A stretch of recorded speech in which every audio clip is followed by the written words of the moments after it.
además, querría hacerles dos peticiones.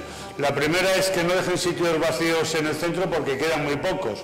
Y la segunda, a los que están en la puerta, a los que lleguen allí nos los manden a primera fila para que los controle yo y se porten bien. ¿De acuerdo? Dicho sea esto, a mí me ha tocado en suerte, porque esto ha sido una cosa que nos ha tocado en suerte, el que mandaba era aquel individuo que está ahí abajo, el doctor Fabián, el doctor de Piedras y otras cosas, hacer la labor de presentar a Serafín de Tapia Sánchez. La verdad es que esta es operación compleja y yo tengo que decirles a ustedes que hasta él me ha mandado dos currículums que obviamente no he mirado, como tú sabes, y esta mañana incluso me ha dicho que tuviese cuidado con el tiempo que hablaba, no con lo que dijese. Ya es algo, solo me ha censurado el tiempo. Y yo le he venido a decir que más o menos que haría lo que quisiera y hasta esta vez me he escrito un guión para que esto me quede bien. ¿Y qué es lo que yo quiero contarles? Pues miren, les empezaré porque ayer por la tarde yo venía desde Salamanca para Ávila, un camino muy interesante para hablar de Serafín de Tapia, y estaba recordando pues más o menos que hacia 1975, si no me equivoco, recuerdo que fue cuando Martínez de Bourdieu impartió justicia y ejecutó al dictador Francisco Franco, fue aquel año, cuando a la vez se cruzaron nuestros caminos. Yo iba desde Ávila hacia Salamanca y hacia Madrid, al final quedé en Madrid y él se vino aquí a Salamanca, aquí desde Salamanca, a una escuela de magisterio. Yo estaba en una escuela de magisterio en Madrid. Durante unos pocos días, tonto de mí, pensé que el que había ganado era él. No, es mentira, el que gané fui yo en cierta manera, pero ganó Ávila teniéndole a él aquí. Y entonces, de eso, de los contactos que en estos casi 40 años, que parece que fue ayer, hemos hecho de todo salvo ir a nuestras bodas. Me decían hace un poco que qué nos habíamos regalado, no nos regalamos nada. Y salvo eso, hemos hecho de todos, pero la nuestra no ha sido una amistad de esa de estar todos los días juntos. Quizá por eso seamos tan buenos amigos como creo que podemos decir, y esas palabras yo no suelo gastarlas. Yo soy de los que creo que la amistad se hace de momentos, se hace de proyectos comunes y se hace de muchas complicidades. Y desde ese punto de vista es desde el que yo puedo hablar hoy aquí de quien es mi colega y sin embargo es mi amigo, que esto, como decía hace mucho tiempo Alfonso Sánchez, suele ser extraño. ¿De qué tengo yo que hablar aquí de Serafín de Tapia? ¿O de qué puedo hablar? Porque de qué tendría sería mucho más. Pues yo debo hablarles a ustedes de un profesor universitario y por ende de un investigador o de un historiador, y también, como no, debo de hablarles de otra faceta que en Serafín es evidente, todos la tenemos, no lo olvidemos, que es la de político. Y entonces eso me lleva a, por poner un poco de orden en esos tres apartados, profesor universitario, investigador y político, irlos emparejando más o menos. Lo primero que quiero decir, no voy a destripar toda la idea porque de eso seguramente hablaré la semana que viene, es que para mí, tengo aquí unos sitios reservados para ustedes dos, por favor, que lo primero que tengo que decir es que para mí, y yo pienso que para Serafín y para quienes en realidad ejercemos de profesor universitario, lo de ser profesor universitario e investigador no es que sea ningún adorno. Si no estás investigando como historiador, no puedes ser profesor universitario. Quizá puedas estar colocado en algunas academias de esas que ahora se llaman universidades, pero desde luego no puedes ser un profesor universitario porque la investigación está estrechamente unida a la labor que uno tiene como profesor. Con respecto a su labor como profesor, en vez de hablar de los cursos y máster que ha dado o que hemos dado, que muchos he tenido la suerte de coincidir con él, quiero recordarles a ustedes que fue el inventor de un programa de televisión, discúlpame, según venía me he acordado de que no he subido a ver cómo se llamaba, pero era algo así como Ayer y Hoy o Antes y Después. Ávila antes y ahora. Ávila antes y ahora, bueno, pues más o menos iban por ahí los tiros. Y yo creo que especifica desde qué desde qué punto de vista es necesaria la labor de investigación y el rigor para luego contar historias y no contar historietas, que esto es ciertamente importante. Y luego hay otros dos aspectos de los que yo les he hablado. Es el de que es historiador y político. Les he dicho que esos dos se los iba a unir y también se los quiero unir desde un cierto punto. Para empezar, Serafín es político, es decir, es hombre de partido y es sindicalista. Él está orgulloso de que lo sea. Yo estoy también orgulloso de que lo sea y me gusta mucho decir estas cosas en estos días en que estamos generalizando tanto y puede ser que se nos olvide que la política y la labor sindical debe ser, en la mayor de los casos es así, es una labor honesta, gracias a la cual somos hoy mucho más libres que lo hemos sido nunca. Esto conviene recordarlo cuando hay tanto canalla que está haciéndonos pensar lo contrario. Y quiero decir, cuando cuento esto también, que estoy hablando de una faceta que no sé cómo decirles cómo fue. Esto es aquello del huevo y la gallina. Yo no sé si Serafín se ha dedicado a la historia social porque se ha dedicado a la política desde un punto de vista social o viceversa. Me da la impresión de que no lo sabe ni él. Lo sospecho y que una cosa debió de llevar a la otra. Pero lo importante es que ese acercamiento a la historia social ha sido un acercamiento ciertamente interesante. Como historia social, pues vamos a decirlo para hablar por casa. Es el acercamiento a una historia total, no a la historia de los poderosos, no a la historia de los hechos políticos, esos que vienen en los anaqueles, sino al día a día, a cómo es el vivir, cómo es la demografía, cómo son las minorías. Y en ese campo yo creo que, sé que él ha hecho una labor espléndida e interesante, pero también en ese campo quiero insistirles que es un campo en el que pienso que la labor de Serafín es poco conocida. Quizás a lo mejor a mí me tira más lo de la historia que la política, sabes que no es así, pero lo cierto es que tanto tiempo de estar en primera línea de la política podía hacer pensar que su trabajo como historiador estaba en un segundo lugar. Nosotros sabemos que hay algún dato de su currícula, como 3 sesenios de investigación, que indican claramente que esto no es así, sino que es todo lo contrario. Sus libros, estoy pensando desde luego en su trabajo sobre las minorías moriscas de Ávila, desdicen de lo que estoy contando. También acabaré diciendo que en estos campos, pues nosotros hemos tenido, él desde una disciplina auxiliar como la historia, y yo desde la disciplina madre, que sabes que es la historia de la arquitectura y la historia del arte, algunos temas en conjunto. Estoy pensando en las murallas, estoy pensando en algo que mucha gente no sabe, que es nuestro amor e interés por la figura de Santa Teresa, una mujer fronteriza a la que desde diversos puntos nos hemos acercado muchas veces, y estoy pensando muy especialmente en nuestro acercamiento al mundo del mudéjar. Cuando estoy hablando de nuestro acercamiento al mundo del mudéjar, por una sencilla razón, esto es una pequeña pulla para nuestros amigos del auditorio, y es que los dos nos acercamos a ellos desde una visión, vamos a decirlo así, hondamente progresista de lo que son los mudéjares y de lo que es el fenómeno de la arquitectura mudéjar. Es decir, yo, por ejemplo, nunca utilizaré esa explicación de Capilla, que es hablar del románico del ladrillo, porque para mí esto es muy otra historia que tiene que ver con las gentes que lo hicieron y con la cultura que nos dejaron aquí. En todas esas cosas hemos convivido y en muchas más, que no es este el momento de contar, pero yo quisiera acabar, porque tengo que acabar, ya me has dicho que más de una hora no hable, ¿no? Es citando 2 proyectos. En uno no estuve, pero estaba, que era el de Mancospés se le veré. Y lo cito porque tuvo mucho que ver con algo en lo que Serafín siempre ha estado en primera línea, y bien que se lo agradezco. Es en la defensa de nuestro patrimonio, en la defensa de nuestra memoria, en todos los sentidos hondos y hermosos que la palabra memoria tiene para el ser humano. Y el otro punto, pues ustedes ya saben que tenemos que acabar con la cuña publicitaria. He dicho todo esto porque es mi jefe, es el presidente de Ávila Abierta y me ha pedido que lo diga.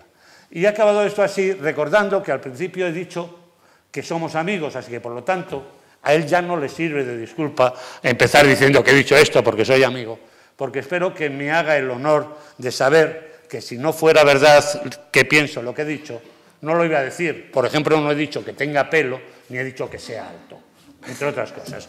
Muchas gracias, Serafín.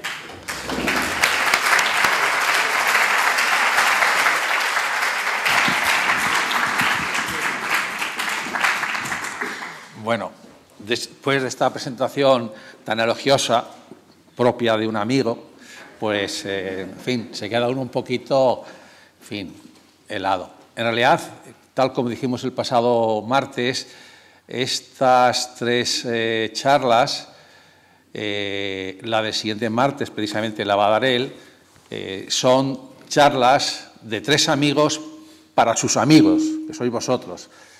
Entonces, estamos, de alguna forma, pues, en una situación de cierta complicidad, lo cual, sin duda, facilita, pues, el hecho de hacer estas, en fin, conferencias.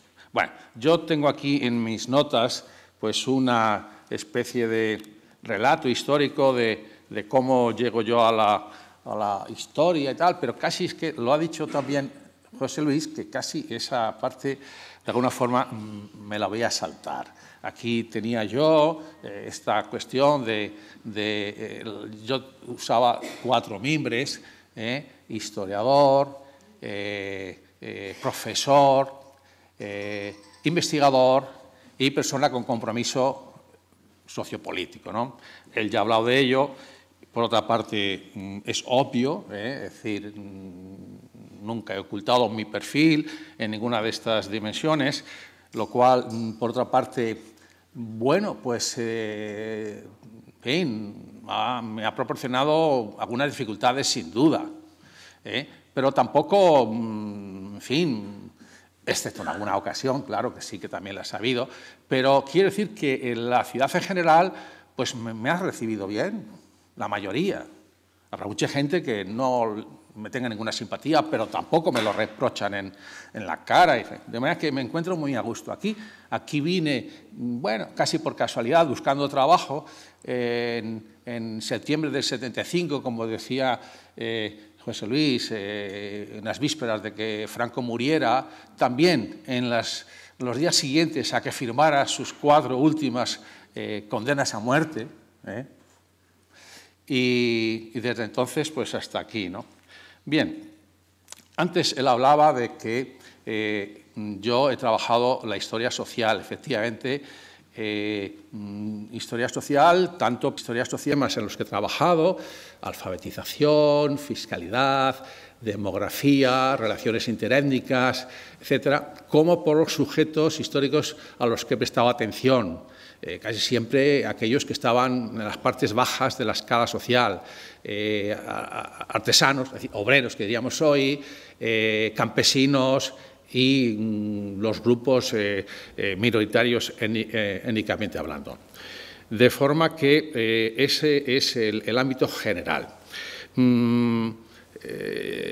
Yo me formé en una universidad, a la de los años 70, en un ambiente progresista, antifranquista que se hacía entonces, donde en las facultades de Historia en general pues campaba con hegemonía la concepción histórica del materialismo histórico, un poquito suavizado por la corriente historiográfica de Annales, que era pues una versión light de aquel materialismo histórico. Yo participaba de ello y los de Annales, pues tenían como tema estrella en aquella época la demografía histórica, estudiar los hombres, se hablaba entonces también las mujeres, cuántos somos, porque se decía con absolutamente acierto que la cantidad de hombres es el resultado, pero también es el factor, es la causa y la consecuencia, ¿no? De manera que para empezar a estudiar cualquier sociedad, lo primero que hay que saber es cuánta gente hay y qué condiciones vive. Entonces yo hice mi tesina sobre ese tema. Una tesina que naturalmente me obligó a meterme en los archivos parroquiales. En aquella época había un proyecto que solo se había iniciado de agrupar en un archivo diocesano todos los fondos de las parroquias de la diócesis. Hoy ya está realizado, para los historiadores por fortuna, pero en aquella época estaba haciéndose. Claro, las parroquias más potentes se resistían y ahí pues me tenéis a mí yendo de parroquia en parroquia, cogiendo en cuál de ellas más frío. porque los libros históricos consideraban que tenían que estar como el pescado en el congelador. Me cogí una neumonía que tuve que ser ingresado en el hospital, etcétera. En fin, una experiencia en mi vida que me ha marcado, ¿no? Y podría decir en cuál de las parroquias me lo cogí, pero en los archivos, no en las sacristías. En general, por otra parte, el trato con los párrocos era amabilísimo por su parte, porque casi nadie iba a esos sitios, etcétera. Y dentro de este mundo porque son estudios muy largos de años, pues ya avanzó el asunto y naturalmente fui al archivo diocesano. Allí tuve la fortuna inmensa de conocer a don Bernardino Jiménez, que sigue todavía trabajando en el archivo diocesano, ya muy mayor, pero con la misma ilusión que siempre, ¿no? Además, claro, tuve que cambiar no solamente los fondos parroquiales, tuve que saber los números, porque las parroquias lo que hablan es el comportamiento, es decir, cuándo se nace, cuándo se muere, cuándo se casan, etcétera. Y luego también la cuestión del diezmo, qué recursos alimenticios tenían, etcétera, y por tanto, si tenían pocos, cuántos morían. Yo tuve que ir también a ver otros fondos para ver el número absoluto de personas, que nunca hablan de ello los fondos parroquiales, que fueron en fin, padrones municipales o los censos generales. Los primeros se encontraban y se encuentran en el Archivo Histórico Provincial. En el Archivo Histórico Provincial, que entonces y durante mucho tiempo más estaba en lo que se llamaba la Casa de la Cultura, pues hoy Biblioteca Pública, pues allí naturalmente conocí a Carmela Pedrosa. Doña Carmela era una persona, ya falleció hace unos años, imprescindible para entender el Ávila de los años 60 y 70. No voy aquí a hablar mucho más de ella porque nos consumiría prácticamente toda la conferencia. Solo debo decir que me apreciaba muchísimo, que me ayudó muchísimo y que yo también la quise y la correspondí en la misma manera, ¿no? Ella me habló de una serie documental cuya existencia ignoraba, que eran los padrones fiscales, es decir, listados nominales de los vecinos que tenía esta ciudad en determinados años y que recogían lo que tenía que pagar cada uno de ellos. Pero me dijo, pero esto no lo ve nadie, esto es una documentación que vas a ser tú el primero que la ve, porque esto es muy pesada, muy tediosa y además no sirve casi para nada.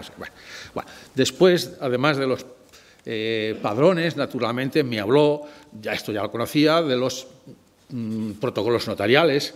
Los protocolos notariales, pues ya os podéis imaginar, son los libros que hacen los notarios. Por cierto, entonces no se llamaban notarios, sí había notarios, pero eran notarios eclesiásticos, los que llevaban los apuntes relativos a la Iglesia. Los que hacían las funciones que hoy hacen los notarios se llamaban escribanos.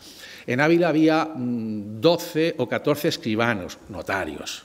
Una ciudad que cuando más población tuvo llegó a 13.000 habitantes. Hoy, con 56, 58.000 habitantes, pues debemos tener 3, 4 notarios. No sé si ha aumentado a 5, no sé, 4 creo. Hoy 4 con 55.000 habitantes, entonces 13 con 12.000 habitantes. ¿Por qué? Muy sencillo, porque entonces todo había que registrarlo porque no había numerario, no había dinero, no había liquidez. Y por tanto todo se hacía al fiado, comprometiéndose a irlo pagando. ¿Y por qué no había liquidez? Porque entonces el dinero era metálico, o tenías oro o plata, es decir, el papel moneda es un invento de finales del siglo XVII, principios del XVIII, aún no existía, y por tanto el dinero que había es el que había. Dependía de los galeones que llegaban de América.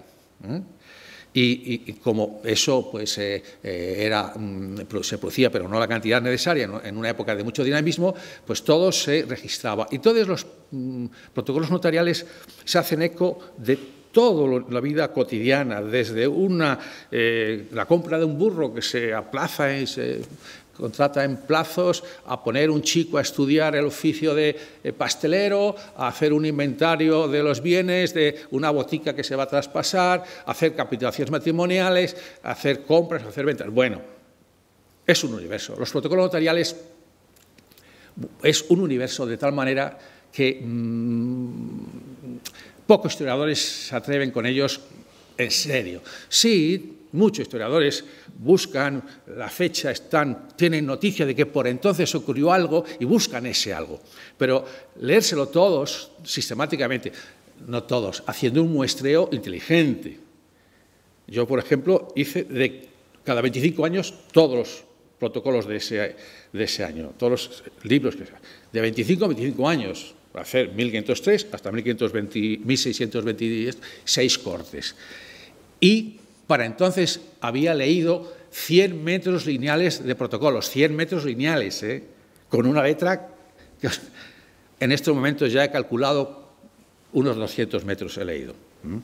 Bueno, ¿esto cómo es posible? Pues porque esta es Ávila, porque es un sitio donde yo estoy a 7 minutos del archivo. Cuando llego, las empleadas del archivo prácticamente me lo tienen ya allí, guardadito.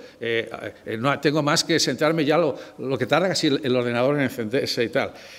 Vas a cualquier archivo nacional, los primeros 20 minutos los pasas esperando a que te bajen, y cuando te tienes que marchar, 20 minutos antes de que cierren, si no media hora, te dicen tienes que entregarlo, ¿no?, para que lo coloquen.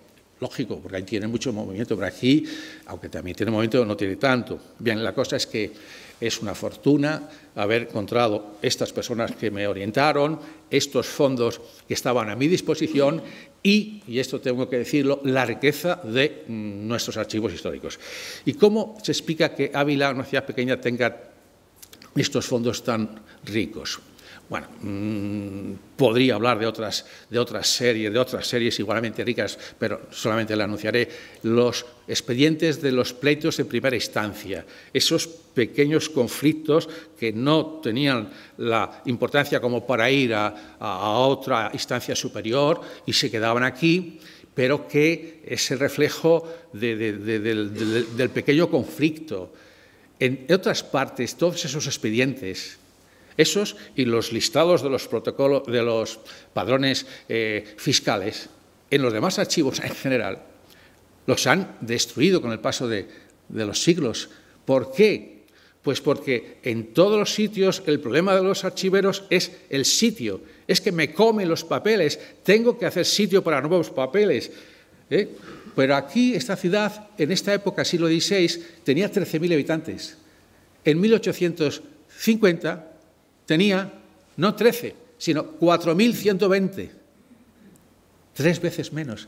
Esta ciudad se había cogido, por tanto no había generado nuevos papeles y no solamente se había reducido en cantidad, sino en calidad. La gente ya no era burgueses, comerciantes, eran sobre todo gente del campo. La población agraria se disparó, es decir, producía muy pocos papeles, por tanto no hubo necesidad de hacer sitio en las estanterías para nuevos papeles. Esto permitió que se conserven series que cuando yo en los congresos he dicho que aquí está esta serie completa, no se lo pueden creer, especialmente esa de los pleitos de primera instancia para los que utilizamos la microhistoria, un tipo de historia que se preocupa por la vida de la gente, no por los grandes acontecimientos y menos por los avatares de los poderosos, sino por la vida de la gente sencilla. Bien, en todo caso, en ese discurrir por los papeles, echando meses, años, yo veía que de vez en cuando aparecían unos tipos extraños que sí, que yo había estudiado, los moriscos. Caray, moriscos, pero claro, es que me encontré cosas cada vez más llamativas. Viendo los fondos parroquiales de San Pedro, precisamente, naturalmente en la parroquia de San Pedro, no en el archivo donde está ahora, ahí donde ahora está Cáritas, ahí estuvo el archivo de San Pedro. Y vi cómo en 1522 el párroco de San Pedro dice: listado de mis feligreses nuevamente convertidos de moros. Y había ahí una relación de personas que se llamaban Cristóbal Martínez, Luis Ganá para casa, nombres absolutamente convencionales. Pero que el párroco decía: mis feligreses nuevamente convertidos de moros. Vaya. En esa misma parroquia, entonces yo leía mucho más, pues en 1812, o sea, viendo la serie, no me había parecido siglo XVI suficiente, seguía avanzando, 17, 18, 19, en 1812, viendo los libros de difuntos de esa parroquia, veo un apunte curioso, dice, este día hemos recibido una instrucción de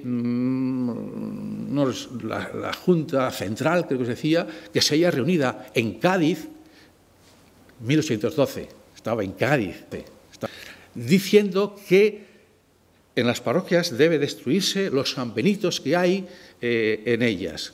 ¿Qué es un San Benito? San Benito, bueno, pues es un término que tiene varias acepciones. Una de ellas era un cuadro donde se apuntaba, se ponía el nombre de un condenado, de un procesado por la Inquisición, sus familiares, que era lo peor, y el motivo por el que estaba condenado. Se conservan en Ávila, se han conservado, yo no lo conozco de ningún otro sitio, los sanbenitos de los judíos que estaban en Santo Tomás y que el padre Fita a finales del siglo XIX los transcribió y eso se conoce, está ya publicado más recientemente y de forma muy accesible, listado de los judíos que habían sido procesados a finales del siglo XV en Santo Tomás. Bueno, pues en San Pedro se conserva lo mismo, pero de los moriscos, porque ese cura, en el libro de difuntos, dice, vale, yo voy a cumplir esta orden, pero antes de destruirlos voy a apuntar todo lo que dice, todo lo que aparece ahí. Y entonces, pues, con ese registro extraño, pues hemos podido reconstruir las personas moriscas que en Ávila fueron procesadas por la Inquisición. De manera que con informaciones de ese tipo y otras muchas que tengo que ahorraros, porque si no, no hablaré de lo que tengo que hablar, decidí que mi tesis doctoral no iba a ser lo que estaba previsto, que era el patriciado urbano de Ávila del siglo XVI, o sea, los nobles. Decidí orientarla hacia los moriscos y así surgió mi tesis doctoral, la comunidad morisca de Ávila. Bueno, antes de la decisión, pues, bueno, o a la vez leí lo que se había escrito en Ávila sobre esta cuestión y, sorprendentemente, nadie había escrito nada de los moriscos. Bueno, nadie de los de aquí. Había habido un autor francés, Henri Lepers, que había escrito un artículo glosando un inventario que había hecho la Inquisición, el Instituto Inquisitorial de Valladolid, en 1594, hizo una relación de todos los moriscos del distrito, indicando pues el nombre y la familia, hijos, esposas, etc. Y en ese informe Ávila aparecía con una cantidad que era equivalente a Valladolid. Valladolid en 1594 iba a ser la capital de la corona, era la gran ciudad de la corona, bueno, más pequeña que Sevilla, claro. Pero en todo caso, Ávila estaba al mismo nivel que Valladolid en esa dimensión. Muchísimos, 1400. Dije, pero bueno. Entonces fue cuando leí lo que los abulenses habían escrito, los historiadores abulenses, es decir, Ballesteros, Ariz, etcétera. Prácticamente nadie hablaba de ellos, solamente Carramolino hablaba allí poquito de ellos. Bien, cuando yo ya más tarde conocí este grupo y supe que habían llegado a ser el 16% de los abulenses, 16%, ¿os dais cuenta de lo que significa el 10%? 16% de 55.000, pues serían 7.000, 8.000. 8.000 de algo ahora en Ávila. ¿De qué? Negros, ¿os imagináis 8.000 negros aquí? Veríamos, bueno, pues de eso no había nadie hablado. Entonces, bueno, viendo esto y después algunas otras circunstancias, concluí que no solamente se les había expulsado en 1611, sino que también se les había querido borrar de la historia. Esta gente nunca existió. Esta gente no tenía derecho a aparecer en la historia de Ávila. Bueno, más adelante, por ejemplo, yo diré que el autor, el arquitecto que hizo el mejor castillo militar del siglo XV en España, el castillo de Coca, que si lo conocéis, pues lo hizo un vecino del barrio de San Andrés, Alí Caro Mudéjar. Más tarde se bautizó con el nombre Alonso de Fonseca, porque Fonseca era el señor de Coca, y entonces fue su padrino, les ponían el apellido, de forma que sí que era gente importante y, sin embargo, había sido inexplicablemente borrada del mapa. Bien, aquí ya la introducción tiene que dar fin y empezar a hablar en primer lugar, pues una frase que refleja mi concepción de la historia, es la mía y la de muchísima gente, que la historia existe, estudiamos el pasado para entender el presente a fin de poder organizar un mundo más racional para el futuro. Y también la otra cuestión, que es imprescindible, un poquito, bueno, pues que cada generación necesita escribir de nuevo la historia. Es decir, la interpretación que esa generación tiene del pasado según la problemática del presente. Porque es que si no fuera así, pues la historia, como ya ocurrió, siempre sería lo mismo. Pero eso, entonces, ¿para qué existe el trabajo de historiador si siempre es lo mismo? Es lo que yo puedo pensar desde mi ignorancia para los de la matemática. Si ya se sabe sumar, tal, que hace falta estudiar la carrera de matemáticas sobra. Ya todos sabemos sumar, multiplicar. Bueno, pues eso es la misma estupidez que decir que los historiadores, una vez que se ha descrito lo que ha ocurrido, pues ya no hay que seguir estudiando. Es que la historia no es describir lo que ha ocurrido. ¿Todo lo que ha ocurrido? ¿Todo? También cuando se iba a hacer pis, hay que poner... No, hay que hacer una selección, evidentemente. Bueno, pues ¿cómo se hace esa selección? ¿Desde qué óptica? Fijaos, hace nada, apenas 30 años, apenas nadie estudiaba las mujeres en la historia. Ahora hay montones de grupos de investigación sobre las mujeres. Hace años se estudiaba la alfabetización desde el punto de vista de las élites, qué libros se compraban, qué se leían.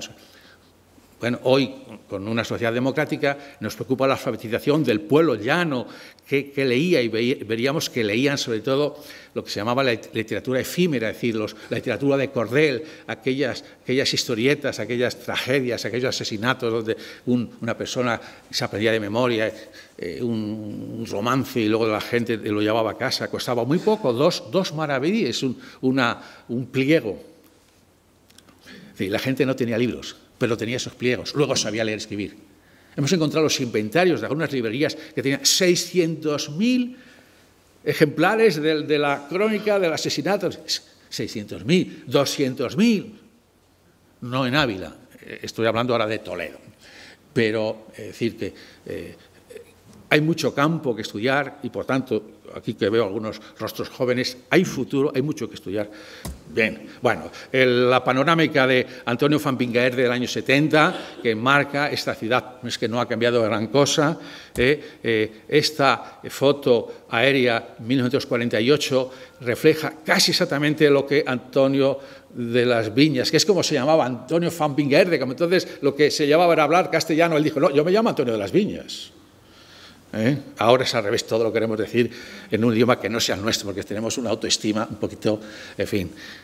Entonces, este Ávila es, si excluimos estos, es decir, las casas de Nebreda al norte, junto a San Francisco, a la derecha el edificio del Antigás, ¿os acordáis? La Neja y Gobierno Civil, la plaza de toros de San Roque, el hospital provincial que estaba a punto de terminarse, se inauguraría el año 51-52, esta foto es del 48.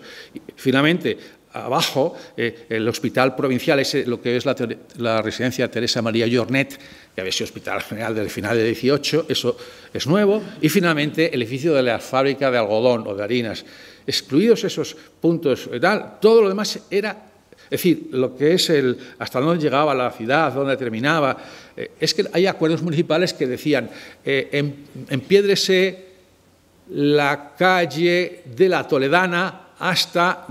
Pues hasta ese sitio donde estaba antes el bar de las chicas, la calle de las damas, ¿no se llama? Hasta ahí llegaba, exactamente como lo he visto yo cuando llegué aquí en el año 75. Es que ahí terminaba la ciudad, como aquí, como en esta fotografía. Bien, vale, esta foto es casi lo mismo si quitamos las grúas estas, tal. Esta foto la he hecho yo hace poco. Tendré que quitar el edificio este de los juzgados, que ya lo han pintado. Bien, vale, entramos. Este es un documento final ya de 1481.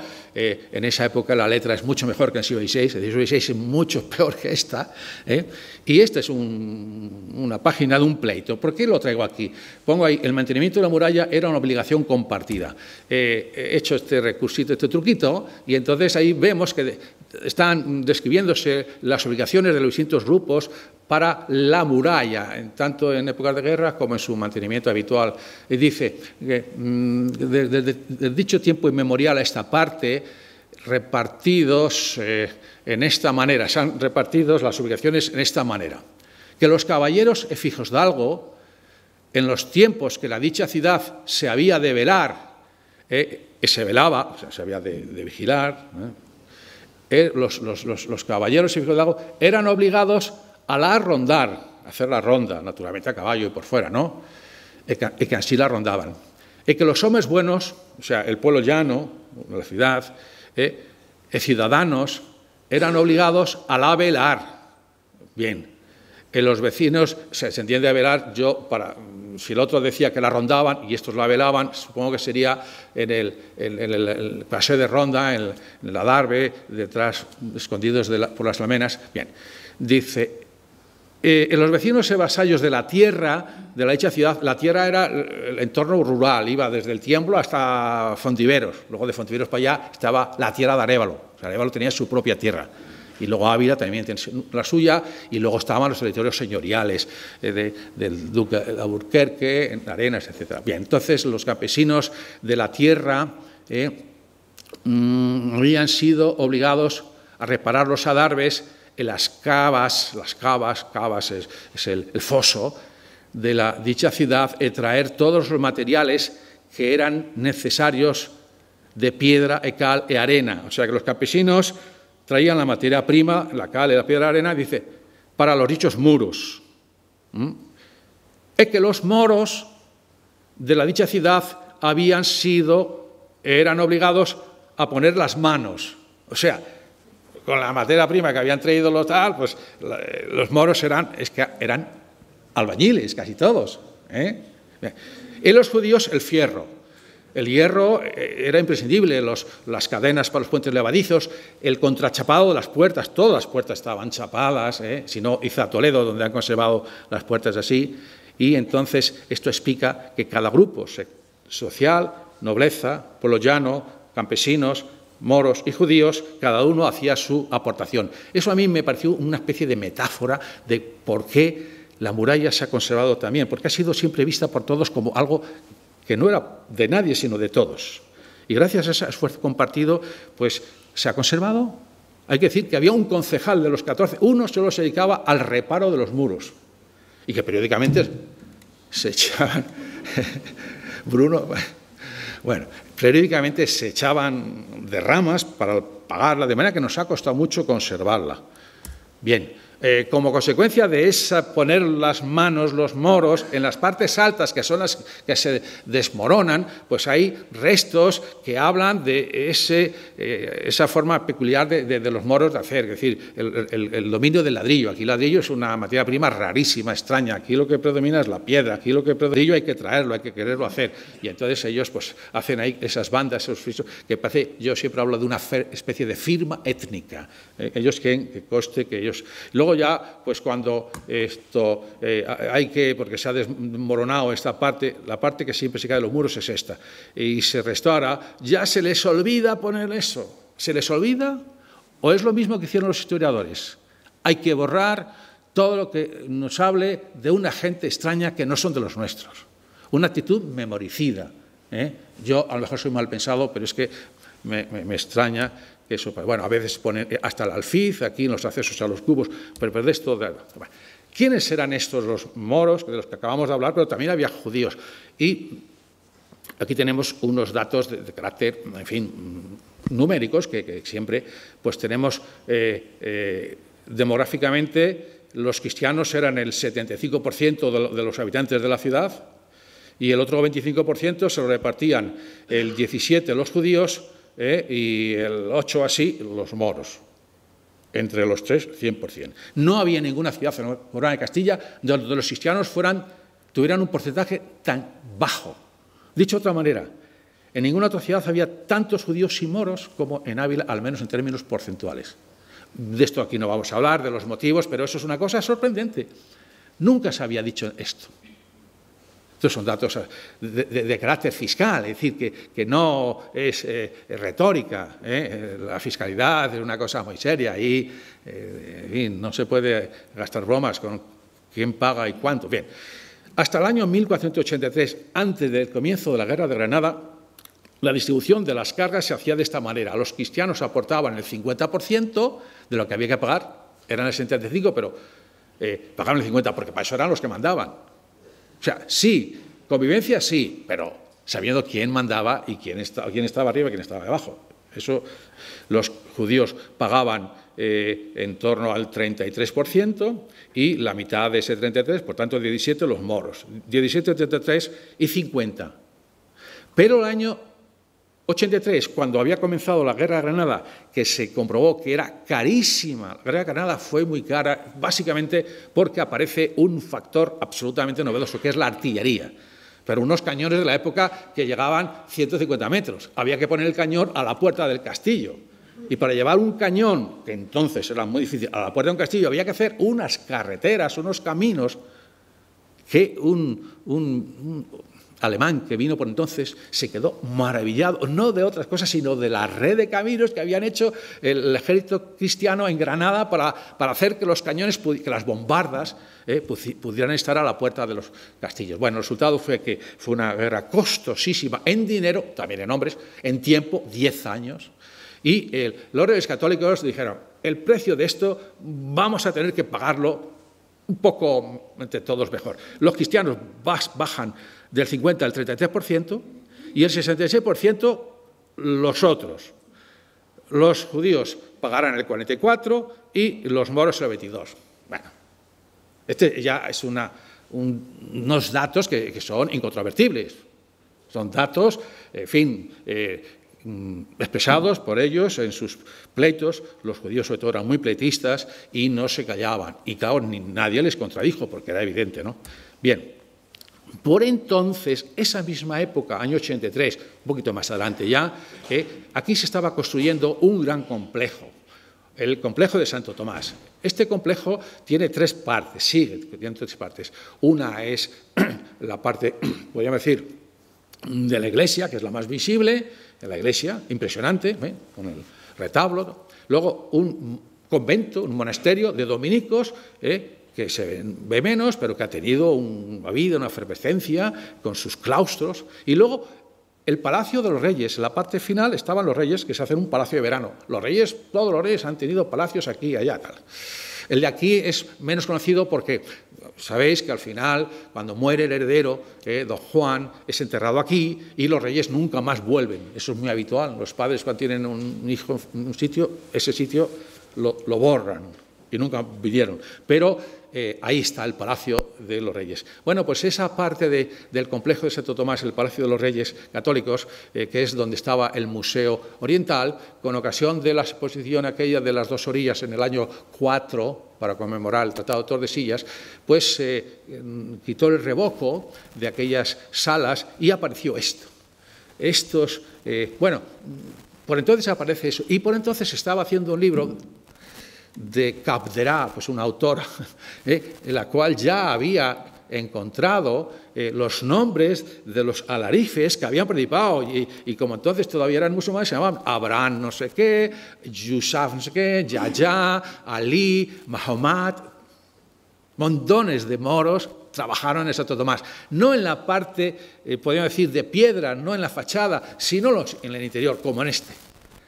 Y allí se ve que se les permitió que en esas partes, podríamos decir, más vivideras, pues usaran la estética suya, los adornos propios del mudéjar, de los musulmanes, geométrico, ninguna representación animal ni humana, y entonces tenemos estos sobrepuertas impresionantes, que hay muchas, bueno, muchas, veis ahí una detrás y tal. Ahora se puede ver, ya está visible, no es más que ir. Fijaos, en esta sobrepuerta, en el centro, han puesto la estrella de David, el símbolo de los judíos. Esta es una metáfora de aquella España mestiza, de aquella España donde lo que llamaríamos una España o una Castilla multicultural. Convivían, sabiendo quién mandaba y quién estaba sometido, pero, en fin, me ha parecido interesante, hablando de minorías, empezar por aquí. Bueno, vamos a ver ya también cómo trabajamos los historiadores y empezamos con estos padrones nominales. Tal. Bueno, hay 80 listados como este, fijaos, 3.000 familias, 3.000 vecinos, o 2.500, depende del momento, y todos estos son, que yo empiezo por ahí. Juan Sánchez Albardero, 65 maravedís. Veis un nombre y luego a la derecha en números romanos, una L, una X y un 5, 65. Los números romanos llegan, la Iglesia los usa hasta el siglo XVIII. En el siglo XVI casi siempre hay números romanos, a veces aparecen los árabes, ¿no? De los árabes se habían traído de la India. Bien, entonces Pedro Dávila Cerero, por tanto ya tenemos que aquí son listados donde aparecen nombres, casi siempre apellidos, perdón, casi siempre, apellidos también, claro, casi siempre el oficio, no por finalidades sociológicas, sino porque había mucha homonimia, había muchos que se llamaban Pedro García. Entonces, el tercero, Pedro García, es el espadero, ¿lo veis? Pedro García, ¿lo veis vosotros de ahí, espadero? Bueno, el tercer renglón. No, es que no sabíais, se ve igual que aquí. Espadero, y en este caso 40. Bueno, entonces, todos los demás. Pero además de esto, que tenemos nombres, oficios, veis que aquí abajo hay al margen, pues hay un texto que ya os he transcrito ahí. Dice, testose es tachose. Tachose el nombre de Juan de Orduña por carta ejecutoria de su majestad que presentó de su hidalguía y nobleza. ¿Esto qué quiere decir? Estos listados eran del servicio real. El servicio real era un impuesto, no era un impuesto, era un servicio, es decir, una aportación graciosa, voluntaria de los súbditos al rey. Por tanto, al no ser obligada, como la cabala, tenía que periódicamente ser aprobada por las Cortes. Y solo lo pagaban los pecheros. Adelanto, pechero son el pueblo y además había los nobles y los clérigos. Ambos, nobles y clérigos, no pagaban impuestos directos como estos. Por tanto, en estos listados no aparecen ni nobles ni eclesiásticos. Todo lo que aparece aquí es un pechero. Bueno, de manera que tenemos eso. Pero también tenemos cuánto paga la gente. Aquí vemos una cifra grande. Esta es la de abajo que pone una D de 500, por tanto 680. ¿Este quién es? Francisco López, batidor de oro. 600. Batidor de oro. Hombre que manejaba, pues, tesoros, oro, etcétera, ¿no? A ver otro que tenga por aquí, este de 300 aquí. Diego de las Vacas, mesonero, mesonero de la esquina, la torre de la esquina, el cubo de la esquina, es el que está allí enfrente de la Magdalena, había un mesón por allí. Bueno, pues se ve que ahí cerca del Mercado Grande tenía negocio, era un hombre, ese mesón funcionaba, pagaba 350 maravedís. Bueno, en fin, más cosas. El anterior es de San Pedro. San Pedro quiere decir que había 6 cuadrillas que tenían nombre de la parroquia. San Pedro es el entorno de San Pedro, por eso la torre de la esquina, etcétera. En cambio, San Nicolás, pues era el barrio, la morería. Lo he traído porque, veis, aquí al margen hay esas crucecitas las he puesto yo en la fotocopia, no en el documento oficial rosa, que no lo toco. Esto es es que la he visto ahí, que me los ha dado durante años, y entonces esos apuntes míos, pues aquí todos son moriscos, ¿no? Es que me lo sé, pero nombres como Macías de Guadarrama. ¿Y por qué sabes que es morisco? Bueno, luego lo diré. Y Juan de la Esquina, bueno, Sacador, etcétera. Veamos a alguien que sea de los más ricos. Fijaos que antes hablábamos uno que había pagado 600, este paga 1.400. Esta especie de V es el punto del 1000. Dice, Diego Moje el Cuervo, 1.400. Bueno, muchísimo. Diego Moje el Cuervo para mí es casi, no tanto como José Luis Gutiérrez, pero casi. Diego Moje el Cuervo era el líder de la comunidad morisca de Ávila. Era el portavoz del conjunto de moriscos del distrito de Valladolid. Cuando se hagan unos acuerdos con los inquisidores de Valladolid, el primer firmante, el portavoz, el que siempre habla, era Diego Moje el Cuervo, de Ávila. Pues claro, para ser líder había que tener cuartos. Parece ser. Hoy ya menos, pero entonces es imprescindible. Por cierto, aparece un monje, un tal monje, ido a Indias, morisco, naturalmente. Estaba prohibido, pero era hijo de don Diego Monje. Siempre ha habido excepciones, ¿no? Diego Monje, a ver, ¿quién más por aquí? Por si Bueno, pues claro, su hijo de Diego Monge el Cuervo, claro. Francisco de Valdivieso, 750. Otro casi tan importante como...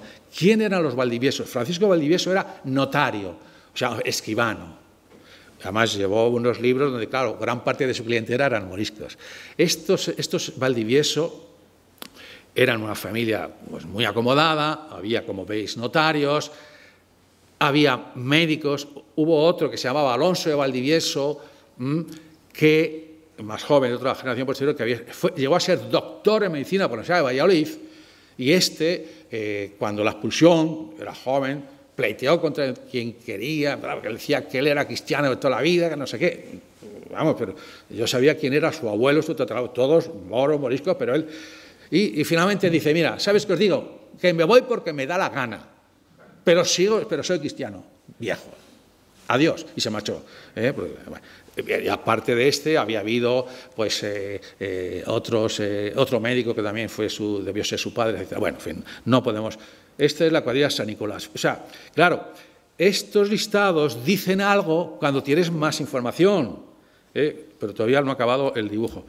La cuadrilla de San Juan, pero este es otro tipo de impuesto. Veis que antes era el servicio real, donde solo aparecen pecheros, y esto es los padrones de moneda fuera. La moneda fuera era un impuesto antiquísimo que apenas proporcionaba ingresos.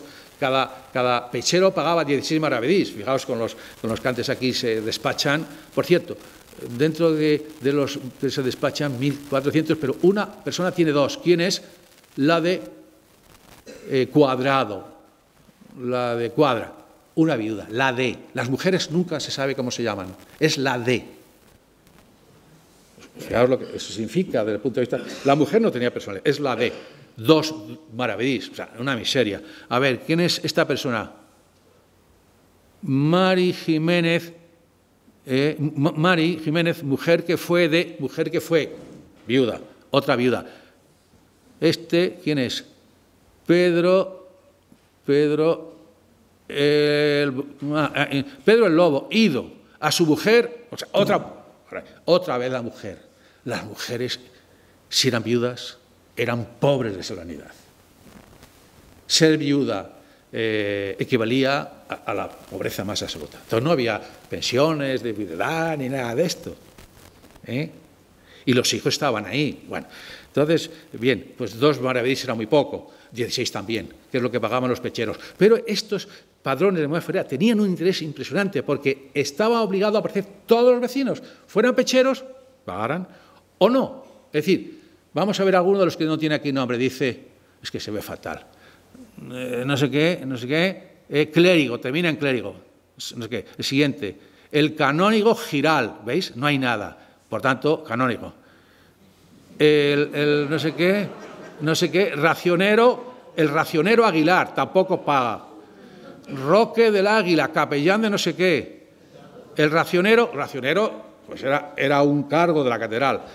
Y dice, don Enrique Dávila, señor de Villatoro y Navaborcuente. Bueno, el segundo de a bordo. Era Marqués de las Navas. Bueno, el señor Enrique Dávila, en fin, sería uno de los líderes de la rebelión contra Felipe. Noble, el propietario de ese palacio que hoy es la iglesia de San Ignacio, la otra casa de los Dávila, esa que llamáis iglesia de San Ignacio, donde está el obispado. Bueno, que ya no sé yo cómo llamáis a las cosas ahora. Entonces, ese también aparece, aunque no paga. Bueno, como veis, entonces los padrones de moneda fuera nos permiten identificar también a los miembros de la élite. Únicamente abajo, Luis de Vitoria, porque tengo aquí, el padrón de moneda de la calle de San Juan, pues aquí aparecen las calles, ¿veis? La Rúa, y por tanto ya sabemos dónde vivía cada uno, igual que antes sabíamos quién era vecino de otro. Hubo otro tipo de padrones nominales, que estos proceden del Archivo General de Simancas, que eran las averiguaciones de alcabalas. Es decir, entonces la investigación funcionaba. Hombre, Castilla era el país más rico de Europa. Y mientras que ahora saber lo que hizo Bárcena, no sé qué, no hay manera, entonces aquí sabían todo el mundo, vamos, las autoridades sabían el nivel de economía de cada uno. Y aquí se describen por ejemplo, pues esto es San Andrés. He cogido otra cuadrilla, que es al norte, de las más pobres, y aquí aparecen también, ya sabéis que la alcabala era como el IVA, más o menos, o sea, un impuesto que gravaba las transacciones. Por tanto, había que registrar quién tenía trato, que decían, trato, negocio. Y podían tener trato un clérigo y un noble también. Y un pechero podía no tenerlo. Entonces, aquí no se asignan cantidades, pero se queda establecido quién tenía que pagar, ¿no? Por ejemplo, y los pobres, Madalena Rodríguez, pobre, siempre las mujeres pobres. Juan de la Raz, el mozo, tejedor de lienzos, bueno, etcétera. Un tapiador, la iglesia de San Julián, está hablando de pasar la puente, estaría donde el bar Labrador, ese que hay ahora, llegando a la cuesta de los Cuatro Postes, enfrente de allí de la Molino Alosa, por ahí estuvo la iglesia de San Julián, desapareció.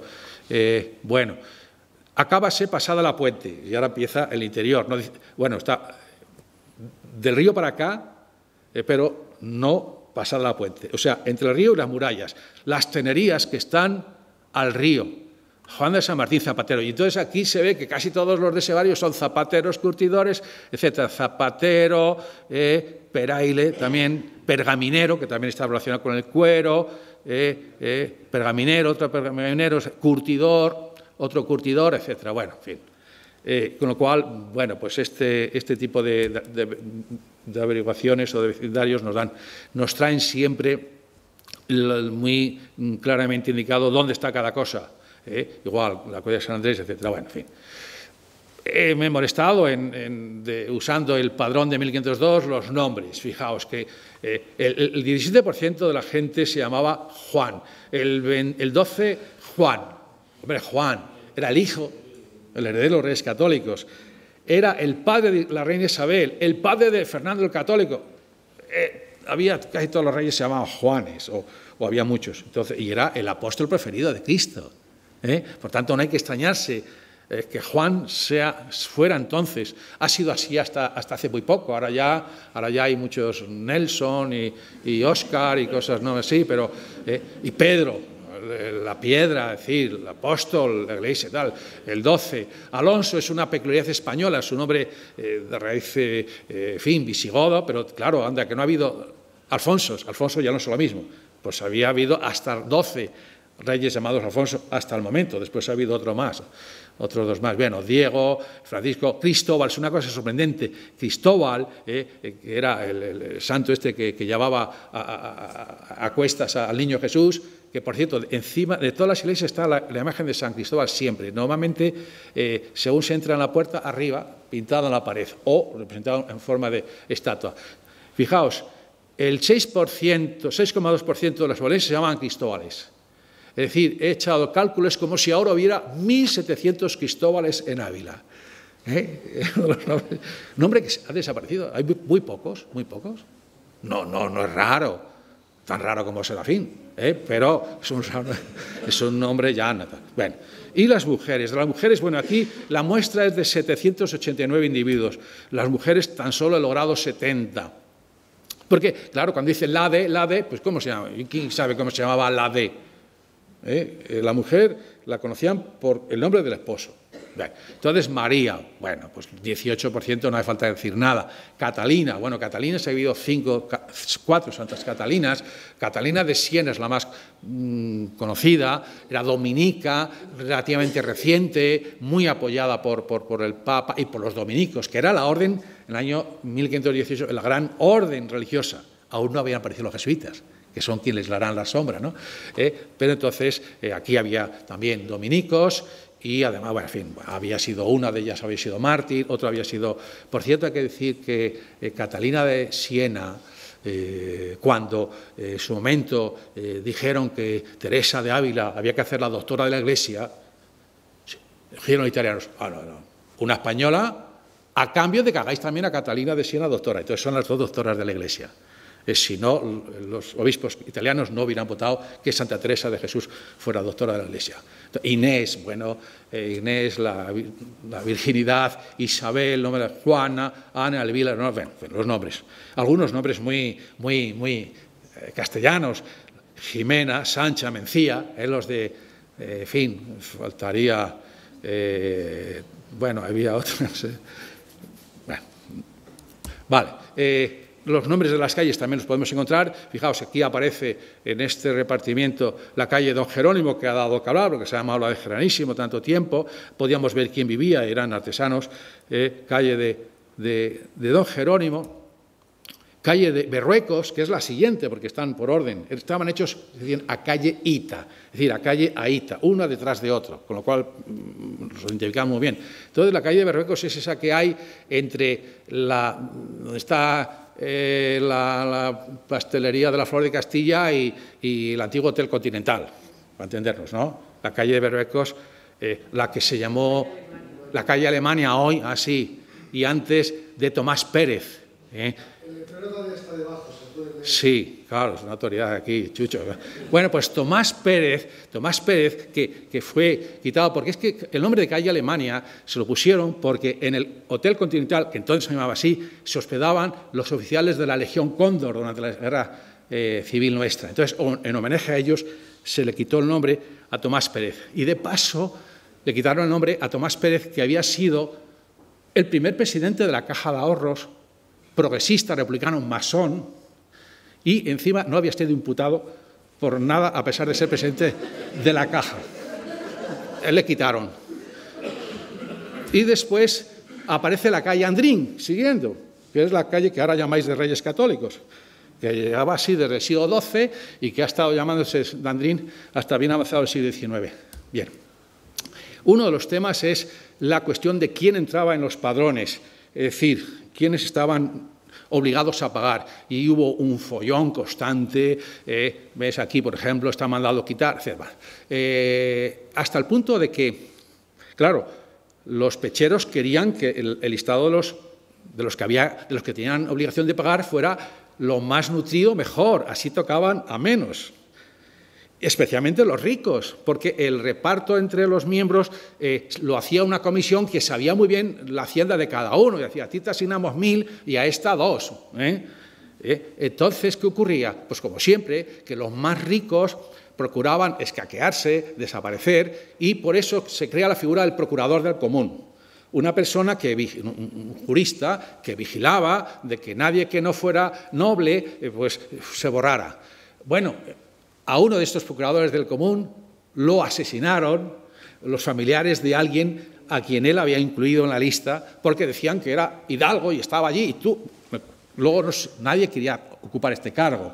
Bueno, pues este problema ocasionó muchos conflictos y hacia el año 1518-1520 más o menos se resuelve, aunque, en fin, pues las comunidades de Castilla ahí tienen que ver algo, de manera que a partir de ese momento ya son padrones muy, muy fiables, mientras que antes, porque claro, los poderosos, los nobles, los que no estaban en estos padrones, tenían a gala tener capacidad de influir para quitar a sus amigos de la lista. ¿Os podéis imaginar ahora que el persona más influyente de la ciudad, no sé quién puede ser, una persona de esas muy ricas, diga, a ver, a mis amigos, os quito de pagar el IBI o el IVA, lo que queráis, y os tacho?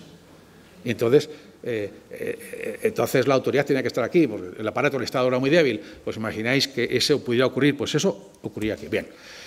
Padrón prepleto ya no.